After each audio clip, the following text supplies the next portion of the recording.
ጀማሪዎች ምክንያት ሲናገሩ because የምትለዋን word በጣም ነው overuse የሚያደርጓት because እንደዚህ ሆኖ ብለው ነው የሚያወሩት ሌላ ደግሞ ነገር ግን ሲባል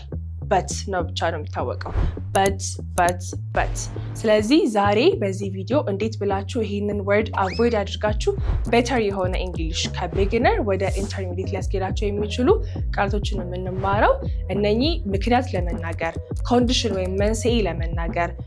ነገር ግን ብሎ አፍራሽነትን ለመግለጽ የምንጠቀማቸው አራት ቃላቶችን ይዤላችሁ የመጣሁት ስለዚህ stay with me በደንብ participate አድርጉ ስለዚህ እንጀምራለን ማለት ነው እሺ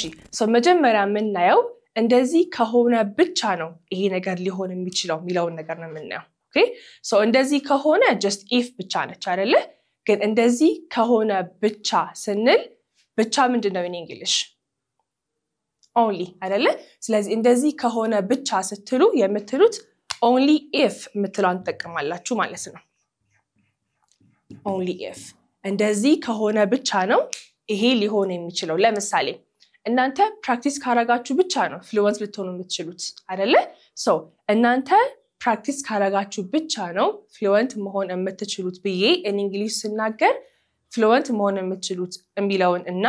ፕራክቲስ ካረጋችሁ ብቻ ነው የሚለውን ሊንክ ማረጋው በonly if ነው ማለት ነው ስለዚህ እንደነ ሴንቴንሱ የሚሆነው you can be fluent only if you practice daily ይሆናል ማለት ነው ያልኳችሁ you will be or you can be fluent only if you practice daily ስለዚህ እንደዚህ ከሆነ ብቻ ነው እንደዚህ የሚሆነው ስላችሁ I will use only if okay አሁን ይሄኛውን ካወቃችሁ እንደዚህ ከሆነ የሚለው ነገር ላይ ምንም ነገር you will not struggle if ከሆነ እንዳልኳችሁ ከሆነ የሚለው ብቻ ነው የሚገልጽላችሁ only if ሲሆን ግን strong መሆኑ ላይ stress ታረጋላችሁ ማለት ነው ስለዚህ don't be afraid to use this it's very easy አሁን እናወቃችሁ ማለት ይሄ ነገር ላይ perfect ሆናችኋል ማለት ነው ለምሳሌ let me give you one example ለምሳሌ እሺ homeworkአችሁን ከጨረሳችሁ ብቻ ነው መውጣት የምትችሉት ማለት ፈልጋችሁ ልጆቻችሁን ማለት ነው ስለዚህ እንዴ ነው የምትሉት እንደዚህ ከሆነ ብቻ ስትሉ you use only if አይደለ አሁን ብዙ ጊዜ እንደዚህ ከሆነ ብቻ ሚለውን እንደዚህ ሲሆን ብለን ነው የምንናገረው አሁን ለምሳሌ homeworkአችሁን ስጨርሱ ብቻ ነው ሚለውን ነገር ስላችሁ you probably said when you finish your homework ግን when you finish your homework እና only if you finish your homework በጣም ልዩነት ነው ያላቸው even በአማርኛው homeworkአችሁን ስጨርሱ የሚለውና homeworkአችሁን ከጨረሳችሁ ብቻ የሚል አይነት የmeaning difference አለው ማለት ነው ስለዚህ when የሚለውን ተውና ትርጉም ስለሚለይ ማን መጠቀም አለባችሁ only if መጠቀም አለባችሁ አይጋችሁ እነኚህ ስትይዙ ድሮ ስትሰሩት የነበረውን short ሴንቴንስ ስተውና ረዘም ያለ ሴንቴንስ ትሰራላችሁ ማለት ነው ይሄ ምን ያረጋችሁ ነው እነኛ ነገሮች ስታውቁ እንግሊዘኛችሁን better ያረጋችሁ ነው better communicator ይሆናችሁ ነው ወደ fluency level እየተጠጋችሁ ነው ማለት ነው ስለዚህ እነኚህን ቃላት አራት ነገር አያይዘው የሚያደርጉልን ቃላቶችን በደንብ መያዝ አለባችሁ ማለት ነው ስለዚህ let me just write one sentence for you እዚህ ጋር ምን አለን only if you finish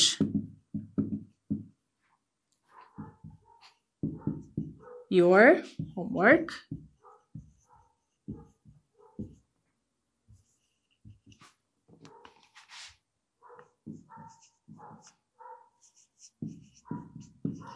good ስለዚህ ምን አላችሁ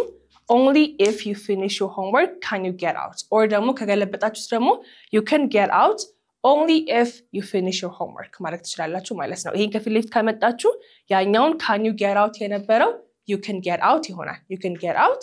only if you finish your homework ስለዚህ ይሄ ማለት ነው እንደዚህ ከሆነ ብቻ ይላችሁ ነው ከሆነ ብቻ ማለት ነው በቃ በአማርኛ ስለዚህ ኮንዲሽኑ ይሄ ብቻ ነው ያ ሰው መውጣት የሚችለው homeworkን ከጨረሰ ብቻ ነው ማለት ነው ይሄ ገብታችኋል I hope እሺ ስለዚህ let's move to ሁለተኛ እሺ ሁለተኛው ደግሞ even if የምትለው word ነች ብዙ ጊዜ ሳይ እንግሊዘኛ የሚናገሩ ሰዎች even if የምትለዋን ቃል በጣም misuse ያደርጉታል ማለትም ዋናውን ትርጉም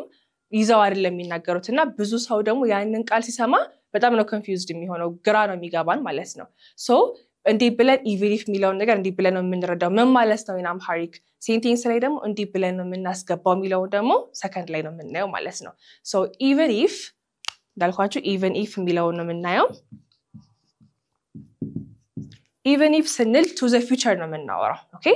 እንደዚህ ቢሆንም እንደዚህ ይሆናል ብለን ይገራን አሁን ለምሳሌ ልክ እነዚህ አይነት ሚኒንግ ያለው although እና even though ናቸው ግን እነሱና ይሄ በጣም ነው የሚለያየው ኦኬ I will show you እንዴ ብሎ እንደሚለያይ so even if ምንድነው አልኳችሁ እንደዚህ እንኳን ቢሆን እንደዚህ ይሆናል ማያችን ነው ለምሳሌ let's say ቢዘንብም የሆነ ማንቀርበት ቦታ አለ ብለን እናስብ ለምሳሌ it's your brother's wedding okay your brother wedding ላይ ቢዘንብም አትቀርም አይደለ so እንደዚህ አይነት ነገሮች ላይ እንደዚህ ቢሆንም ይሄ ነገር ይሆናል ብላችሁ ስታወሩ you will use even if okay so እንዴት ነው የምለው I'll go to my brother's wedding even if it starts raining ማለት ነው ይሄ በአማርኛ ዝናብ ቢጀምርም እንኳን እንደዚህ ቢሆንም እንኳን ወደ ወንድሜ ሰርግ እሄዳለሁ እላለሁ ማለት ነው okay even though ስትሉ ግን you start talking about the past okay እየዘነበ ቢሆንም ሄድኩኝ ነው የምትሉት ወደ brother wedding ሄድኩኝ I went to my brother's wedding even if ግን ስለመቼ ነው የሚያወራው አልኳችሁ ስለ future ነው የሚያወራው ማለት ነው excellent እሺ አሁን ለምሳሌ በየቀኑ እንግሊዝኛ ብትማሩም if you don't practice ምን አትሆኑም you cannot be fluent አይደለ so ይሄ እንዴ ነው የምላችሁ በየቀኑ ቪዲዮ ብታዩም በየቀኑ ሙቪ ብታዩም በየቀኑ ሙዚክ ብትሰሙም if you don't practice you cannot be fluent አይደለ so even if you watch videos movies and music every day if you don't practice you will not be fluent you see እንደዚህ ካልሆነ ይሄ ነገር አይሆንም እንደዚህ ቢሆን እንኳን ይሄ ነገር አይሆንም ይጋልኩኝ ነው ማለት ነው so one more example to make it easy and clear for you but even if an example ልስጣችሁ እሺ ለምሳሌ እሷ በጊዜ ብትመጣም ይረፍድብናል ማለት ፈለገን እሷ በጊዜ ብትመጣም to the future ነው ማውራው ይረፍድብናል ስንወጣ so how would I say it even if አሁን ብትመጣም ምን እናድርገው በጊዜ ሳይሆን even if she comes now we will be late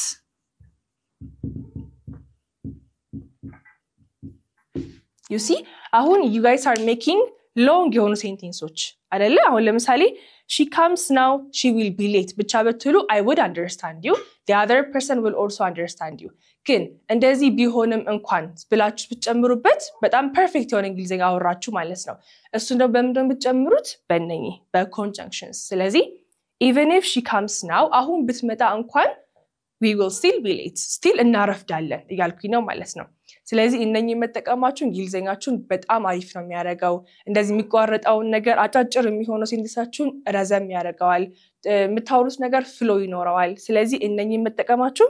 ግዴታ ነው ሁሌ ቢግነር አትሆኑ አይደለ አንድ ሌቭል ከፍ ማለት አለባችሁ እናንተን እግዚአብሔር ደግሞ ከፍ የምታረጉት እንደዚህ አይነት አንድን ቃል ከአንድን ቃል አንድን አይዲያ ከአንድ አይዲያ ጋር እያጣመረ ልትናገሩ የሚረዳችሁ ቃላቶችን ማወቅ ነው ስለዚህ እነኚህ ደግሞ ሁለቱ በጣም ኢምፖርታንት የሆኑ ዴይሊ እንጠቀማቸው ምክንያቱም አሁን እዚህ ጋር ኮንዲሽን ነው ይገለጽን ያለ ነው እንደዚህ ከሆነ ብቻ እንደዚህ ቢሆንም እንኳን ብለን ስናወራ በአማርኛ almost every day እንለዋለን ይሄንን አይደለ እንግሊሽም ደግሞ ይሄንን ማወቅ አለብን ማለት ነው so ይሄ እንደዚህ ከሆነ ብቻ አለን ይሄ ደግሞ እንደዚህ ቢሆንም እንኳን ይሆናል ማለት ነው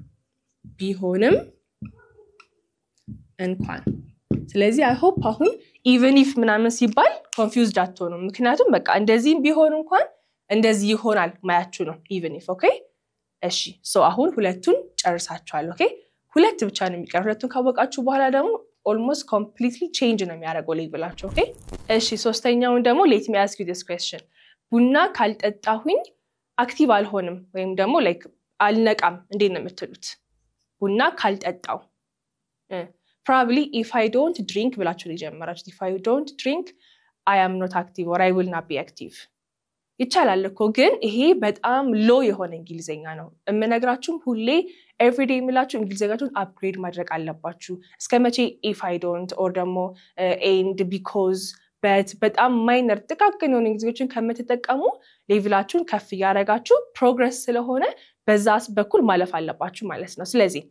if I don't ፋንታ ማን ተጠቀሙ unless እንደዚህ ካልሆነ ስትሉ unless ነው የምትሉት okay if ብላችሁ እኮ ኔጌቲቭ ማድረግ ትችላላችሁ ግን እንዳልኳችሁ እሱ ምንድነው it's beginner english እናንተ ደግሞ ሁሌ beginner አትሆኑ ግሬዳችሁን ከፍ ማድረግ አለባችሁ ስለዚህ እንደዚህ ካልሆነ በስተቀር እንደዚህ አይሆንም ስትሉ ወይም ደግሞ if ላይ ኔጌቲቭ ማድረግ ከፈለጋችሁ ኢፍን ታውትና አንለስን ተጠቀሙ ኦኬ እሺ ስለዚህ እንዴና ምንለው አሁን ያልኳችሁን ኤግዛምፕል ቡና ካልጠጣው if I don't የነበረውን በአንለስ አድርጉት ከዛ በኋላ አንለስ በራሱ ኔጌቲቭ ስለሆነ I don't drink አትሉም ማለት ነው እንዴና የሚሆነው እስኪ ገምቱ እሺ unless ፖዚቲቭ ይሆናል I don't drink የነበረው I drink ይሆናል unless I drink coffee ይሄ ማለት ቡና ካልጠጣው በስተቀር አለን አላለቀም አይደል አሁን ነኝ እንዳለ even if she comes now ብለን ብናቆም አላለቀም ምክንያቱም እንደዚህ ቢሆን እንኳን ብለን we don't finish a sentence አይደል እዚህ ጋርም ቡና ከጠጣው በስተቀር ወይም ካልጠጣው በስተቀር ቢያላቆምም that's why ዛሬ ይሄን የመጣውላችሁ ሁለት አይዲያን ሊንክ እንድታረጉ ነው የምፈልገው ስለዚህ unless I drink coffee I won't be active unless እንዴት ያት መሰላችሁ የኢፍ ኦፖዚት ነች ኢፍ እንደዚህ ከሆነ ነው unless ደግሞ እንደዚህ ካልሆነ በስተቀር ያላችሁ ነው ማለት ነው ኢፍን ታቋታላችሁ because ሁሌ የምንማረው ነገር ነው ብዙ ቦታ እናያታለን unless ግን ትንሽ አዲስ ነገር ይመስለኛል especially ለአዲስ ተማሪዎች ለቢጊነሮች ማለት ነው ስለዚህ if I don't if she doesn't if I didn't ከምትሉ unless ተጠቀሙና ይሄንን ፖዚቲቭ አድርጉት ማለት ነው do you understand እሺ ለምሳሌ እናንተ በየቀኑ ፕራክቲስ ካላረጋችሁ በስተቀር you won't be fluent አይደለ so ይሄን if you don't practice every day ከምላችሁ ምን ይቀለኛል unless you practice every day you won't be fluent ላለው ማለት ነው እንጂ if you don't if she doesn't ብዬ ከማረዝም unless የሚለውን better እንግሊዘኛ መጠቀም እችላለሁ ማለት ነው እሺ አራተኛና ዋነኛው ደግሞ ለምሳሌ ድንገት እንኳን እንደዚህ ቢሆን እንደዚህ አድርጊ ብላችሁ የሆነ አድቫይስ ለመስጠት ድንገት እንኳን እንደዚህ ቢሆን I'm sure maybe ነው የምትሉት maybe እንኳን እንትን ካላችሁ ከሞከራችሁ እንኳን maybe ነው የምትሉኝ ግን ሌላ better እንግሊዘኛ አለ ኦኬ ለምሳሌ አሁን ድንገት መብራት ከመጣ ፓወር ባንክ ያዢ ማለት ፈልጋችሁ you're giving me an advice አይደለ ድንገት ይሄ happen ቢያደርግ እንደዚህ አድርጊ ለማለት ስትፈልጉ የምትጠቀሙት word ምንድነው in case የሚለውን ነው የምትጠቀሙት ማለት ነው good number 4 in case maybe building ላይ ምናም ነገር in case of an emergency ምናም ሚል አንበባችሁ ከሆነ ድንገት እንኳን የሆነ አደጋ ከተፈጠረ ማለት ነው ስለዚህ in case ማለት ድንገት እንኳን እንደዚህ ቢሆን ማያችን ነው ማለት ነው good ስለዚህ ምደበር አልፈ ነገሪ መብራት ከጠፋ ድንገት መብራት ከጠፋ ምን ያዢ ፓወር ባንክ ያዢ አይደለ so in case light went off grab or carry a power bank ትላላችሁ ማለት ነው ድንገት እንደዚህ ከሆነ እንደዚህ አድርጊ ጋላችሁ ነው ማለት ነው excellent እሺ ሌላ in case አሁንም እንደዚህ ቢሆን እንደዚህ ድንገት እንደዚህ ከሆነ እንደዚህ አድርጊ ስትሉ እሺ ለምሳሌ ድንገት እንኳን የሚርብሽ ከሆነ ምሳቃ ያዢ you see የሆነ አድቫይስ ነው የምትሰጡት በዚህ in case በሚለው ማለት ነው ስለዚህ in case you get hungry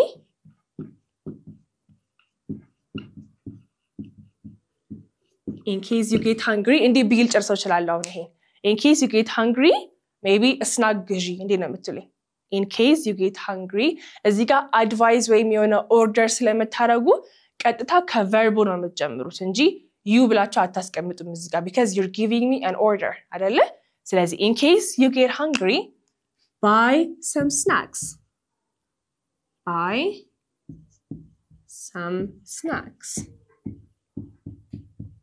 snack ማለት chips biscuit እንደዚህ ላይ ቀለል ያለው ምግቦች